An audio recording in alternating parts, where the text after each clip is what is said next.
तो दोस्तों, हंसते खेलते गुजर जाने वाली शाम नहीं आएगी, कागज़ की जहाज़ों वाली उड़ान नहीं आएगी। बचपन में जितना मुस्काना है मुस्कुरा लो, लौटकर फिर बचपन वाली मुस्कान नहीं आएगी। तो मैं निशा स्वागत करती हूँ आपके अपने चैनल निशा दक्षु ब्लॉग में। उम्मीद करती हूँ दोस्तों आप लोग बहुत अच्छे होंगे, खुश होंगे और मस्त होंगे। तो हो गई है हमारी एक नए ब्लॉग की शुरुआत और सुबह की शुरुआत के साथ दोस्तों घर के काम भी शुरू हो गए हैं। तो हो गई है सुबह, तो सभी को गुड मॉर्निंग, सुप्रभात, गुड मॉर्निंग। तो अभी हम खाना बनाने की तैयारी कर रहे हैं। यहाँ हमारी साइड में चाय बन रही है, वो भी ब्लैक टी, जो हमारे घर वालों को बहुत ज़्यादा पसंद है, काली मिर्च वाली चाय। और तो ये सुबह हम आज काली मिर्च वाली चाय पी रहे हैं। और यहाँ साइड में हो रहा है हमारा आलू टमाटर और सूखी गोभी मैंने उबाली है, लेकिन सूखी गोभी की अभी सब्ज़ी नहीं बनाऊंगी, मुझे बनाना है आलू का भरता। क्योंकि दक्षु की डिमांड है कि मम्मा मुझे स्कूल में आज आलू टमाटर का भरता ही लेके जाना है, उसे बहुत ज़्यादा पसंद है। तो उबल गए हैं सारे आलू टमाटर, तो यहाँ मैं तड़का लगा रही हूँ। तो आज मैं तड़का लगा रही हूँ रिफाइंड से, क्योंकि जो आलू का भरता होता है उसमें टेस्ट रिफाइंड से बहुत ज़्यादा अच्छा आता है। तो पहले मैंने राई डाली, मतलब लाही, और थोड़ा सा प्याज, हरी मिर्च, और इसमें आलू का भरता मतलब तड़का लगा लेंगे। और उसके बाद दक्षु को स्कूल रवाना करेंगे, क्योंकि वो स्कूल जाती है, उसी के बाद हमारे काम स्टार्ट होते हैं। और हाँ दोस्तों, इतनी टेंशन होती है ना आजकल मुझे, क्योंकि आजकल मैं दो सोशल मीडिया जगह में काम नहीं कर पा रही हूँ। मतलब यहाँ यूट्यूब में काम कर रही हूँ तो फेसबुक में मुझसे काम नहीं हो रहा है। इतने मुश्किल से तो क्या किसी का मोनेटाइज भी नहीं होता है चैनल, और मेरा इतने आराम से फेसबुक चैनल भी मोनेटाइज हो गया है, लेकिन काम ही नहीं किया जा रहा है। फिर फ़ायदा क्या। रोज़ सोचती हूँ यार फेसबुक में एक तो मुझे कुछ समझ में नहीं आ रहा है कि उसका सिस्टम क्या है। मतलब कि एक तो उसमें जो डॉलर होते बहुत ज़्यादा कम मिलते हैं यूट्यूब की अपेक्षा, तो उसमें तभी मुझे काम करने का मन नहीं करता है। मतलब कि उसमें 4-5 हज़ार भी व्यूज आ रहे हैं ना, उसमें तब भी पता है 1 रुपये में एक जो पैसा होता है ना वो मिल रहा है। और जो हमारा यूट्यूब होता है ना, उसमें तो 200-250-500 में ही हमारा पूरा आधा डॉलर बन जाता है। तो उसकी अपेक्षा मुझे उसमें काम करने का बिल्कुल मन नहीं करता। तो यहाँ भरता बन गया, दक्षु ने खाया, और यहाँ दक्षु जा रही स्कूल। तो उसका भैया आजकल इतना तेज हो गया है कि मम्मा मुझे भी जाना है, तो ये भी अपने दीदी के पीछे पीछे चल देता है। तो ये दोनों बच्चे दक्षु के पीछे पीछे जा रहे हैं। तो वो भी अब जान गया है कि ये सुबह सुबह रोज़ जाती है, तो उसको भी गाड़ी में बैठना होता है। उसके बाद इसकी शैतानियाँ शुरू। उसकी ताई ने सारे गेहूँ फैला दिए थे सूखने के लिए, वो भी पूरी सलाई करके साफ करके, और ये बच्चा है कि सारा गेहूँ फैलाने में लग गया है।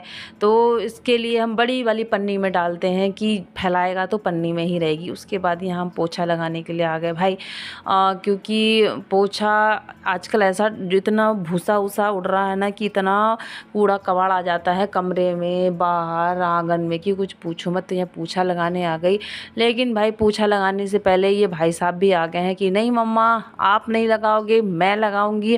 तो ये जिद कर रहा है, आप काम मत करो, मैं करूंगी, मैं करूंगा। तो ये ज़्यादा ही काम लायक हो गया है, इसको दूसरे के काम पसंद नहीं है, इसको इसके ही काम अच्छे लगते हैं। तो ये सबसे पहले आगे आ जाता है कि नहीं भाई कोई नहीं करेगा, सिर्फ मैं। तो ये पीछे पड़ गया पोछा लगाने के लिए, नहीं मुझे ही पोछा लगाना है। इसको हम समझा के परेशान कि नहीं भाई अभी हम लगाएंगे, अभी आपका टाइम नहीं है। पर नहीं, ये है कि मानते ही नहीं है। तो ये ना जो 5-10 मिनट में जो पोछा लगने वाला होता है, इसकी वजह से मुझे आधा घंटा लग गया। इसको फिर बाहर रख के आऊँ, फिर लाऊँ, ये फिर आ जाए। तो बड़ी मुश्किल से आज हमारा पोछा लगा है। तो बच्चे ना क्या बताऊँ, इतना मुश्किल होता है बच्चों के साथ काम करना, कि एक तो ये कपड़े भिगा ले तो सारे कपड़े खोलने पड़ जाएँ, और पानी के तो ये इतने शौकीन होते हैं कि कोई हिसाब नहीं है। तो इस बच्चे ने मुझे एक इतने छोटे कमरे में पूरा आधा घंटा लगवा दिया पोछा लगाने में। बड़ी मुश्किल से मैंने पूरा पोछा लगाया, उसको साइड साइड इधर उधर कर करके। तो यहाँ फाइनली पोछा लगा ही दिया मैंने। और हमारा बेटा को फिर मैंने इसको नहलाया धुलाया, और फिर यहाँ पे फिर इसको मैंने ट्रैक्टर में बैठाया, तब जाके ये शांत हुआ, नहीं तो ये है कि शांत ही नहीं होता है। तो यहाँ पे इसकी मौज मस्तियाँ चालू हैं। और यहाँ पर गेहूँ कट के आ गया था। तो गेहूँ जो ऊपर था वो हमारा था और नीचे वाला जो भैया का था उसको बेचने के लिए ले जाना था और इसको हमें खाने के लिए रखना था। तो सारे ऊपर से कट्टे में भर के ये अलग रख देना है, क्योंकि इनको ना साफ सलाई करके ही हम अपने ड्रम में डालेंगे। तो ये काम भी एक बढ़ गया है, तो इसकी भी टेंशन है कि भाई सलाना है और अकेले के लिए आपको पता है ये बहुत ज़्यादा काम है। और इसके बाद नेक्स्ट काम दोस्तों ये सबसे महत्वपूर्ण काम है। तो यहाँ हम जो पोषण माह 2026 मना रहे हैं। तो जो पोषण माह होता है वो 9 अप्रैल से 23 अप्रैल 2026 में मनाया जा रहा है, जिसमें जो कुपोषित बच्चे होते हैं, जो गर्भवती होती हैं, जैसे आजकल बहुत कुपोषण चल रहा है, बच्चे में वजन नहीं बढ़ता, उन्हें एनीमिया की शिकायत होती है, जो गर्भवती औरतें होती हैं उनमें खून की कमी होती है। तो इसलिए ये जो पूरे देश में हमारे पोषण माह मनाया जाता है कि इसमें सबको मतलब सिखाया जाता है कि बच्चों को हरी सब्जियां अच्छे से पोषण मतलब मिलना चाहिए, खूब अंडा मतलब जिस पोषण वाली चीज़ें, दालें खानी चाहिए, हरी सब्जियां खानी चाहिए। जो प्रेग्नेंट औरतें होती हैं मतलब और जो छोटे बच्चे होते हैं, छोटे जो 6 वर्ष तक के बच्चे होते हैं, उनका खूब अच्छे से जो पोषण जाएगा तभी तो उनका दिमाग का विकास होगा, खून की कमी नहीं होगी और सारी बॉडी का जो शारीरिक विकास भी होगा, मानसिक विकास भी होगा। तो ये पोषण माह की तैयारी हो रही है। तो ये इसके द्वारा ही पोषण माह मनाया जाता है। सब्जियां होती हैं, सारी दालें होती हैं, तो इसको मनाते हैं। जैसे कि कोई भी हम अपना कोई भी दिवस मनाते हैं, वैसे ही पोषण माह भी मनाया जाता है। तो इस वर्ष ये 9 अप्रैल से 23 अप्रैल तक मनाया जा रहा है। तो यहाँ सब लोग हम इसी तैयारी में लगे हुए हैं और सब लोगों ने मिलके हरी सब्जियां सारी इकट्ठी करी, सारी दालें इकट्ठी करी, जो जो हमारे पास था सब कुछ लाके हमने यहाँ पे डेकोरेट किया, जो बहुत अच्छा लग रहा था। और सब लोग जो हमारे घर परिवार के सारे भाभी दीदी सब लोग थे, सब लोग यहीं पे थे। तो यहाँ पे हमारा फाइनल जो हमारा डेकोरेट रंगोली थी जो पोषण माह की, वो बन गई थी पोषण माह 2026। तो जो हमारे अब ज़्यादा कुछ नहीं, जो हमारी घर की सब्जियां थी सारी वो ही हमने इकट्ठी करी और यहाँ पे हमने खूबसूरत सी रंगोली बनाई, जो सबको मोटिवेट करती है कि भैया हरी सब्जी ही खानी चाहिए, दालें खानी चाहिए, जिससे हमें पोषण मिले और हम ज़्यादा से ज़्यादा स्वस्थ रहें और जो हमारे घर के छोटे बच्चे हैं उनका सारा विकास हो।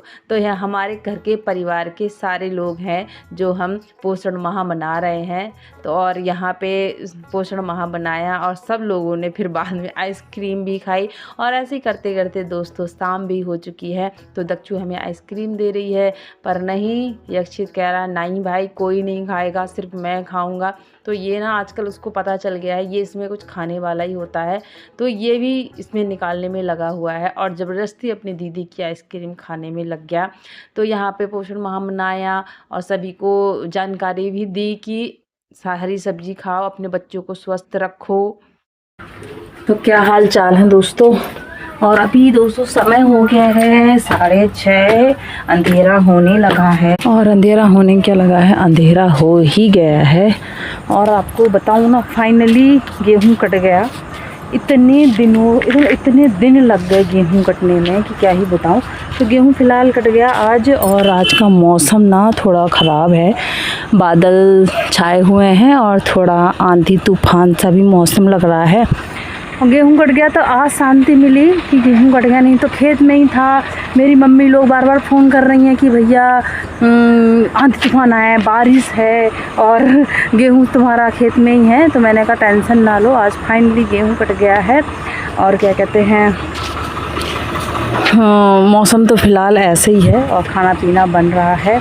और आज का छोटा सा ब्लॉग यही था दोस्तों। तो आज का ब्लॉग यहीं करते हैं समाप्त, मिलेंगे कल एक बोरिंग से न्यू ब्लॉग में। तो दोस्तों अभी के लिए राधे राधे, नमस्कार।